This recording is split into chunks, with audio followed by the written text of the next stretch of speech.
ya harusnya dia bagaimana mengendalikan perintahnya. Hati-hati, ya kepala daerah begini-begini, perintahkan sama mereka dalam waktu 6 bulan. Semua perintah saya harus dilaksanakan. Itu namanya petunjuk perencanaan. Kalau di militer begitu, laporkan hasilnya. Kalau Kapolda dibilang hati-hati, hati-hati dia. Di dalam para mereka itu ya saya beritahu pejabat-pejabat itu. Dia nunggu waktu kok.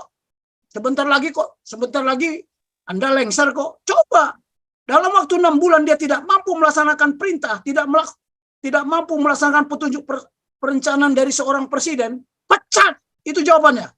Kita berpikir maka kita ada, makanya diperlukan kerangka landasan pemikiran, jiwa dan semangat, ya bercirikan keindonesiaan, bukan kearap-arapan. Saya tegaskan di sini, ini bangsa Indonesia, bukan bangsa Arab. Kalau nggak pecah kita nanti merdeka semua masing-masing itu. Mau nggak? Kalau mau merdeka masing-masing wilayah-wilayah itu silakan. Bikin pecah. Saya berkali-kali udah mengatakan tidak ada satu agama pun yang bisa mempersatukan Indonesia ini.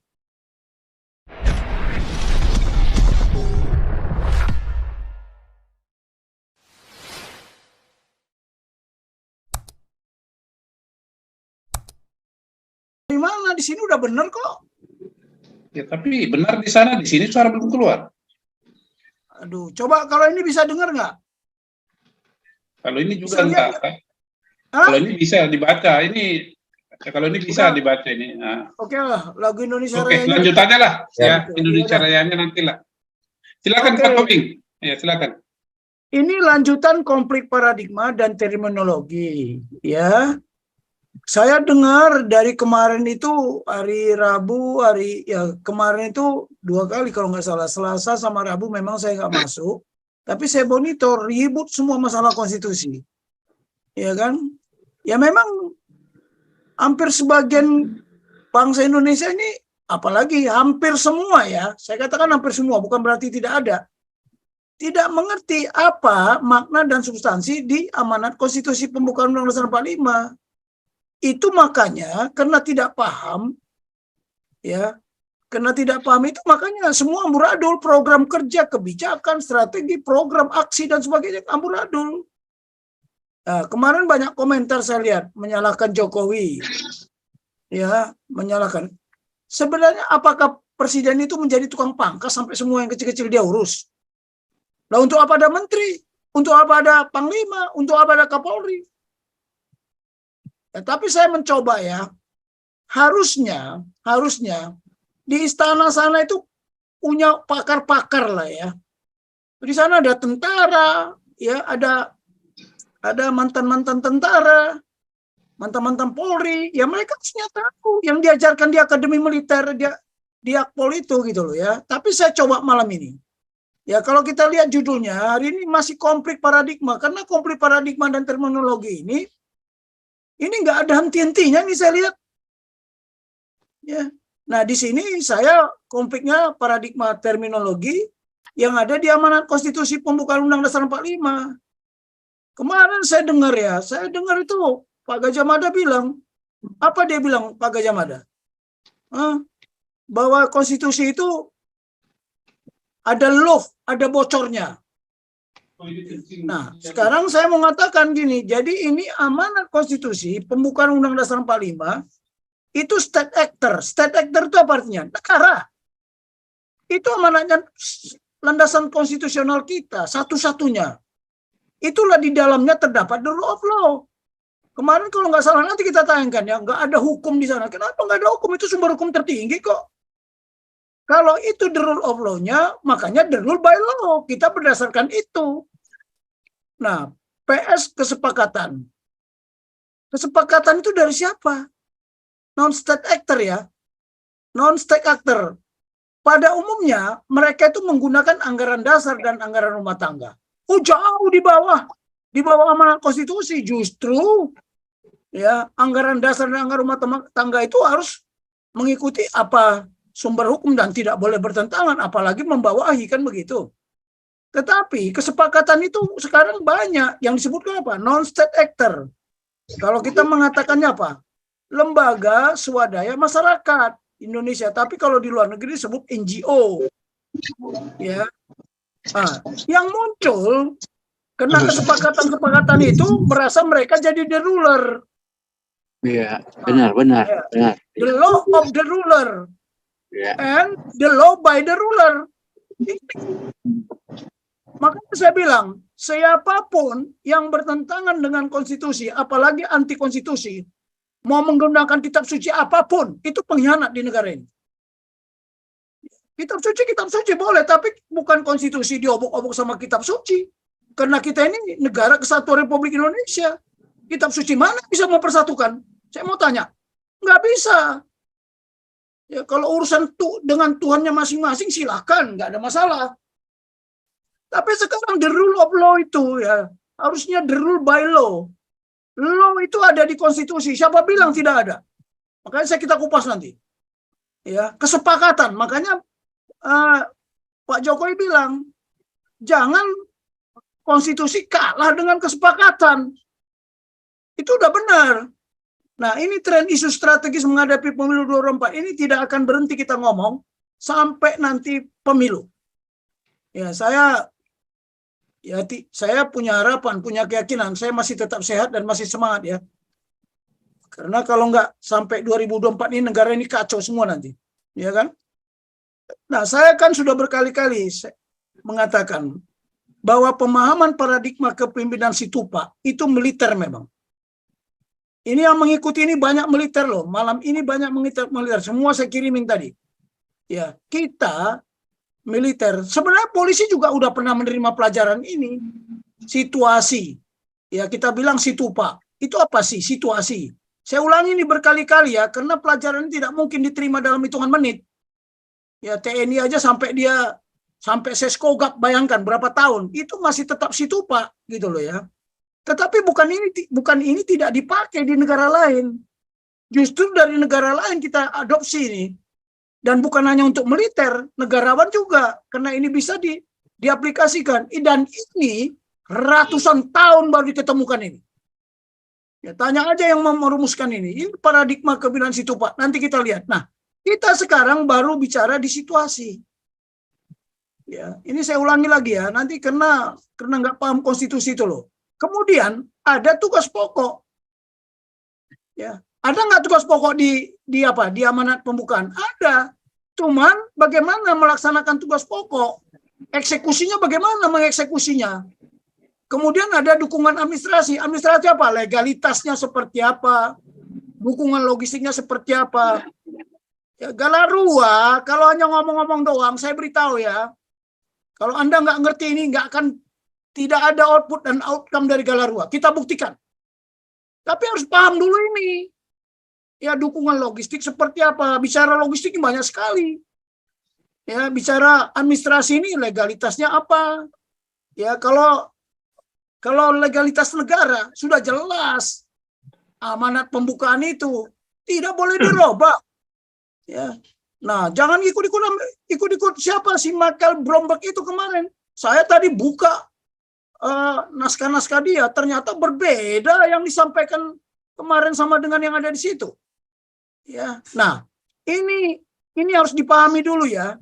Ya, saya nggak bisa menjelaskan ini dalam 1 menit karena waktu saya juga terbatas. Nah, walaupun ada tugas pokok, ya, ada execution pelaksanaan ini. Kalau bahasa Inggrisnya ini situation. Kalau tugas pokok itu mission. Nah, pelaksanaan mission ini diapakan? Kemudian perlu dukungan logistik, perlu dukungan administrasi. Tapi yang terakhir komando. Nih, komando, kendali, komunikasi, koordinasi, kemudian informasi, intelijen. Seorang presiden cukup menyampaikan jukcan. Setelah dia menyampaikan jukcan, bagaimana dia mengontrol? Ya, cuman ya dimaklumilah. Karena Pak Jokowi kan bukan lahir dari militer, ya. Harusnya dia bagaimana mengendalikan perintahnya. Hati-hati. Ya, kepala daerah begini-begini, perintahkan sama mereka dalam waktu 6 bulan. Semua perintah saya harus dilaksanakan. Itu namanya petunjuk perencanaan. Kalau di militer begitu, laporkan hasilnya. Kalau Kapolda dibilang hati-hati, hati-hati dia. Di dalam para mereka itu ya saya beritahu pejabat-pejabat itu. Dia nunggu waktu kok. Sebentar lagi Anda lengser kok. Coba. Dalam waktu 6 bulan dia tidak mampu melaksanakan perintah, tidak mampu melaksanakan petunjuk perencanaan dari seorang presiden, pecat. Itu jawabannya. Ganti.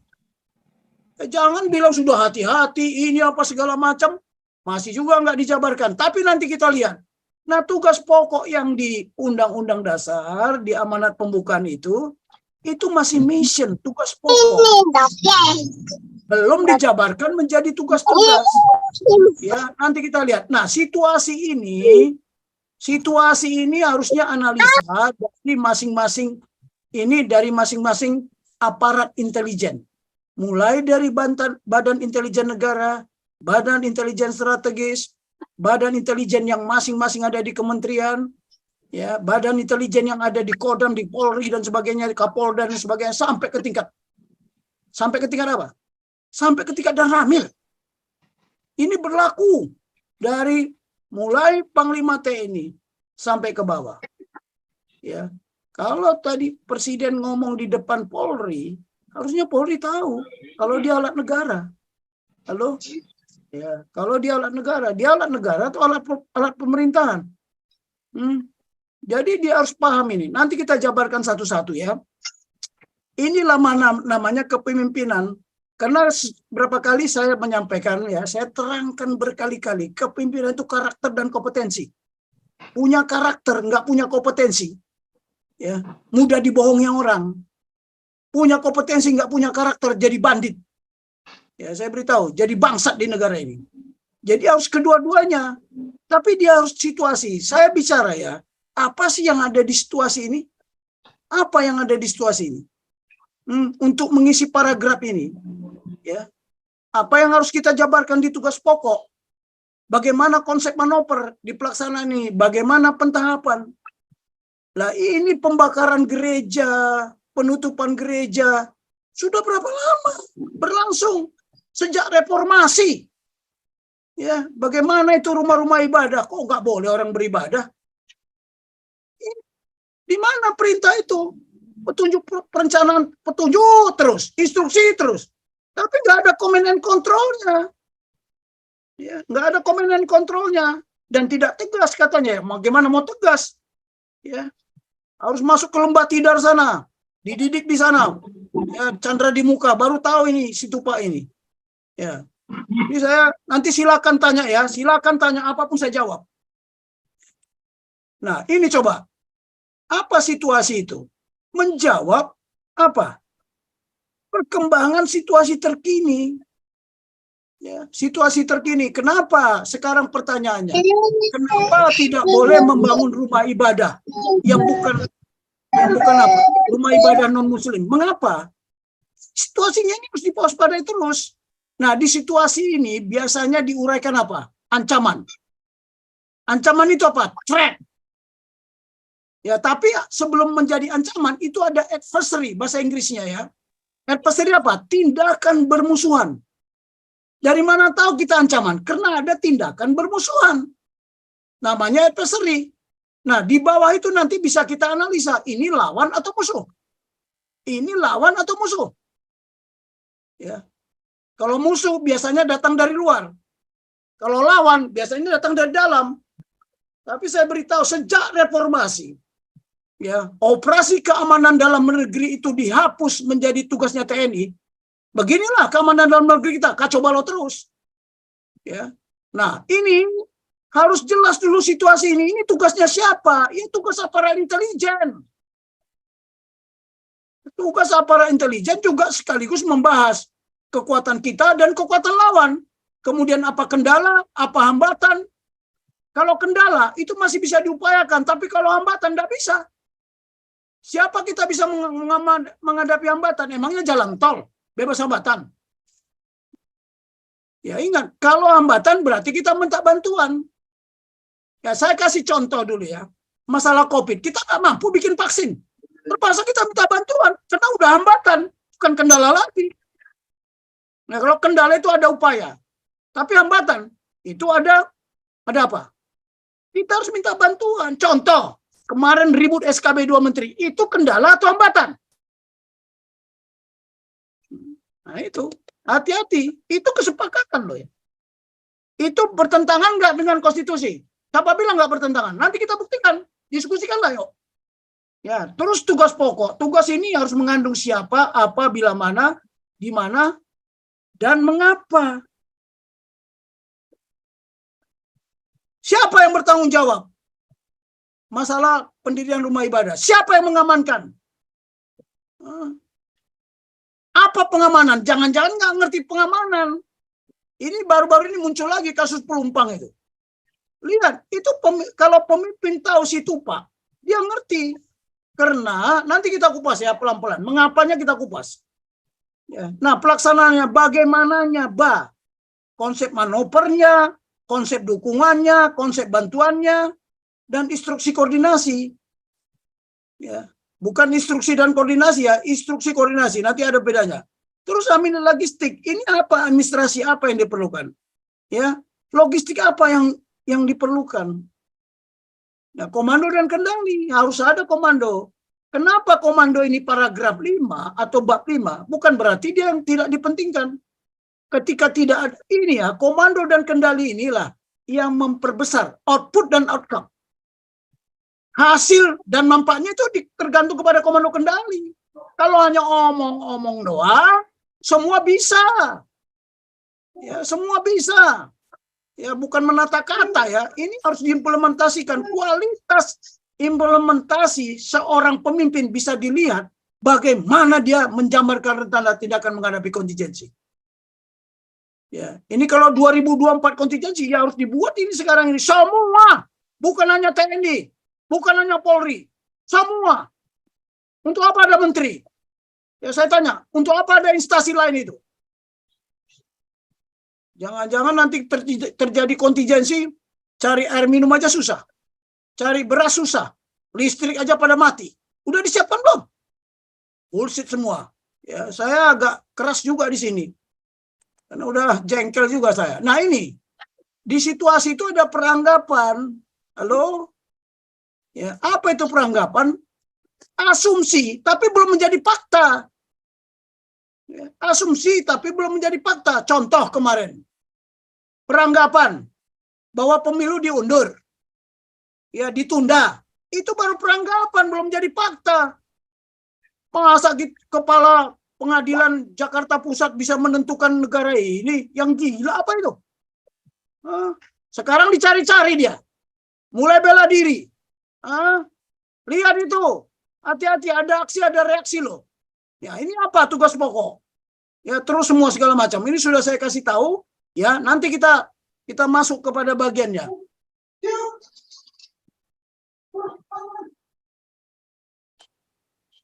Permasalahan di negara ini, ya, saya coba tadi menjadi suatu pengantar. Mengapa tema ini sangat penting didiskusikan, dibahas? Karena realita kehidupan berbangsa, bernegara, bermasyarakat, beribadah jadi masalah. Kenapa? Masih ada para penyelenggara negara, para penyelenggara pemerintahan, para pemangku kepentingan belum memiliki pemahaman yang sama tentang makna dan substansi yang ada di amanat pembukaan Konstitusi Undang-Undang 45. Apa maknanya? Yang paling tinggi adalah amanat itu merupakan apa? Sebuah grand design yang berisi perintah yang harus diwujudkan. Janji kemerdekaan, ya, janji para para pemimpin elit. Janji ada di sana, ya, supaya mereka tugas ini yang memberitahu ini malah ahli hukum tata negara ya, walaupun beliau sudah almarhum. Kalau coba dia nggak almarhum, saya pengen sekali dia diundang sini bicara. Siapa aja para penyelenggara negara, para penyelenggara pemerintahan. Mari kita bahas ini. Ya, reformasi ini gagal. Selamatkan negara kesatuan Republik Indonesia, itulah tugas kita. Bukan selamatkan agamanya masing-masing. Ya.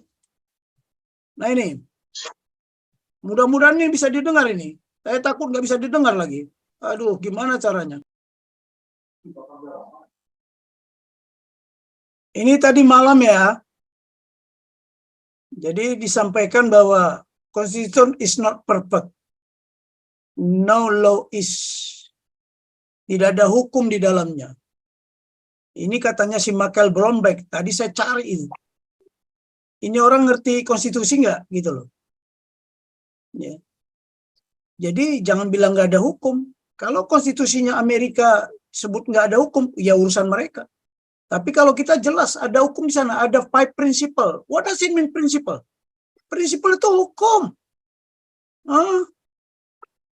Kalau saya bilang prinsip hukum gravitasi itu benda yang dijatuhkan dari atas pasti jatuh ke bumi. Kalau nggak percaya terjun aja dari lantai 10 sana.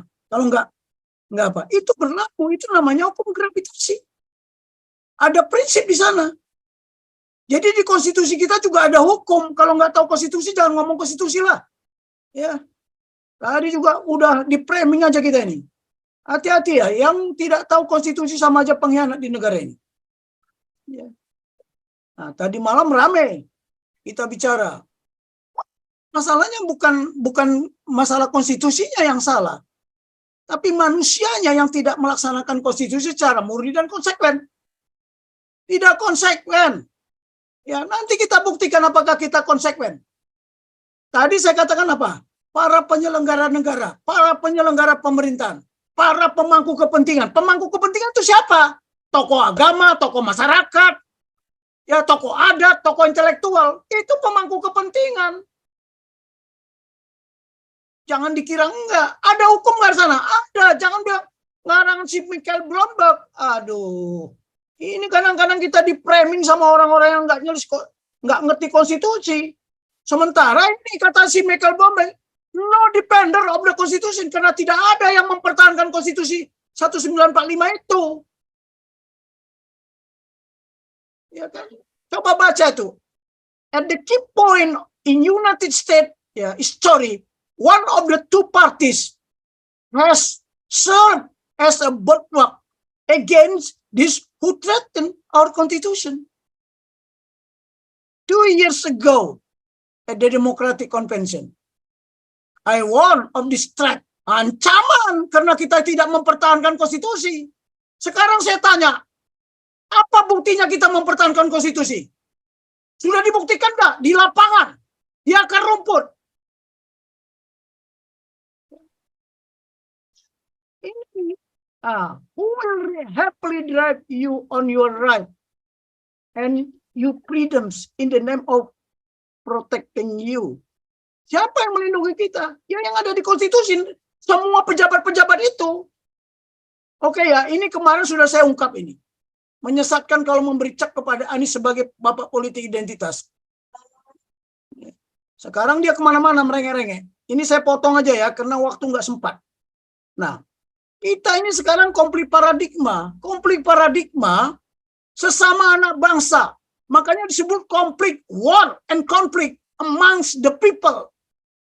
Sesama anak bangsa, sesama suku ribut, antar suku ribut, sesama agama ribut, antar agama ribut, sesama ras ribut, antar ras ribut, sesama golongan ribut, antar golongan ribut. Mau dibawa kemana negara ini? Di militer itu jelas ya. Tolong ini, jangan saya nanti mengganggu-ganggu militer. Ada nggak negara yang kuat? Apa militernya kuat? Saya tanya, di mana? Tunjukkan. Jadi di militer itu kami diajarkan bagaimana mempelajari ilmu medan dan peta. Namanya ada intersection dan resection. Intersection itu kita mau menuju kemana? Kita harus tahu koordinatnya.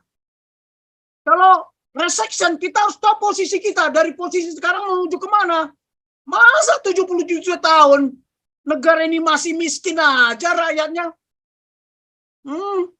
Makin dibodoh-bodohi aja. Di framing, dimasukkan bingkai. Supaya masuk dalam, seperti kodok dalam tempurung. Buka tempurung itu. Out of the box.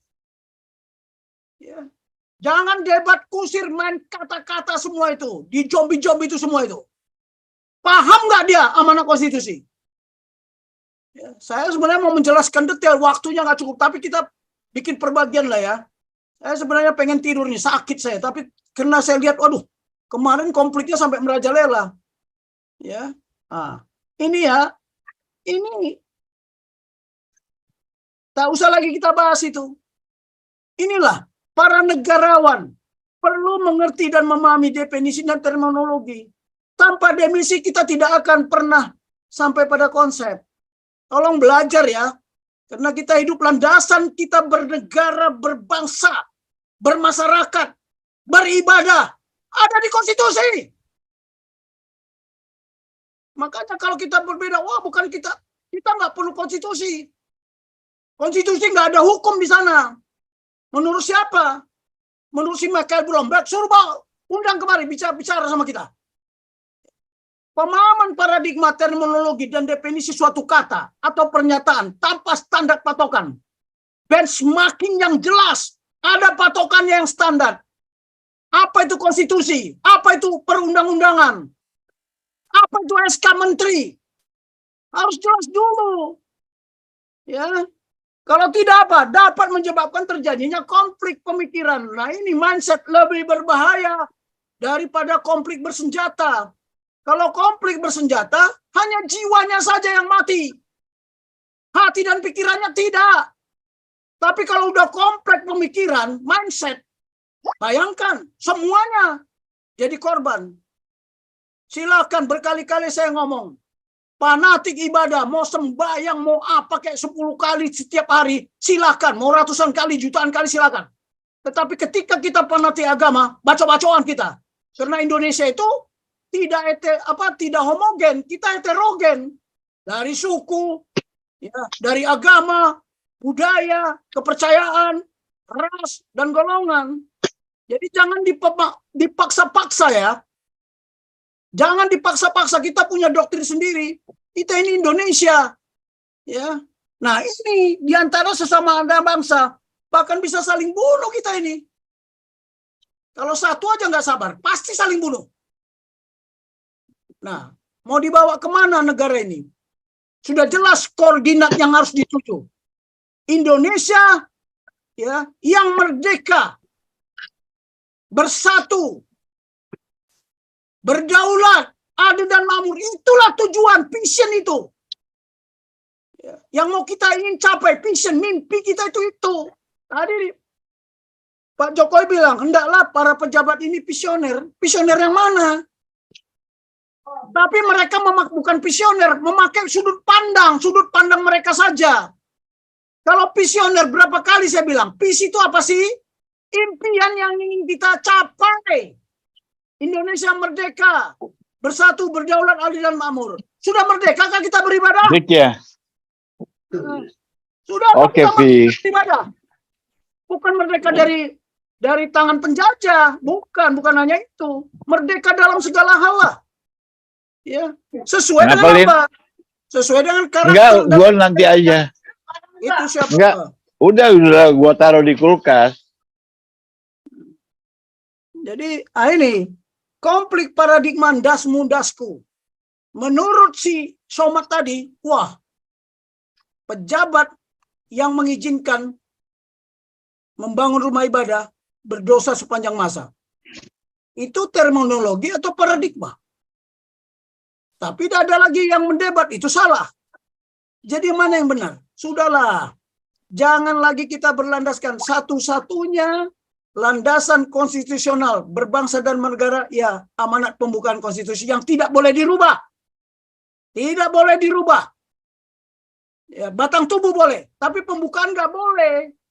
Merubah itu sama saja. Merubah negara. Merontokkan negara. Karena negara ini bukan dibikin si Ustaz, si Somad itu ya, saya beritahu. Kenapa kok dibiarkan kayak begitu? Di mana?